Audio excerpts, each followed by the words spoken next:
Prieš pradedant šokinėti šokinę reikėtų žinot, kaip reikėtų ją atsimatuoti. Tai viskas labai paprasta. Atsistojat per vidurį šaudynės, ją pačią įtempsit ir taip, kad rankenos būtų tarp krūtinės ir pečių aukščių. Kuo jūs geriau šokinėjat, tai geriau, kad būtų šiek tiek žemiau, nes kuo geriau šokinėsit, to jūsų rankos bus arčiau kūno. Jeigu tik tais pradedat šokinėti, geriau, kad būtų rankena aukščiau pečių, dėl to, kad jūsų rankos šokinėjat platėja. Ir kad šokinė paprasčiausiai praeitų. Dar viena dažna pasitaikanti klaida, tai yra naujokam, kad sukimasis jisai yra atliekamas iš pečio, o iš tikrųjų jisai turi būti atliekamas iš riešo.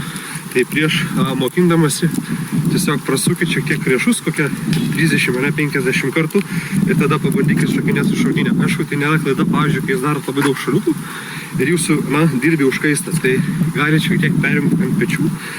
Ir daugiau šokinėsit, tada užkais pečiai, dilbiai šiek tiek pailsės ir po to galite vėl riešais pratęsti patį judesį. Tai patį posūkį atlieku iš riešų, o ne iš pečių. Tai riešai, tik tais riešai.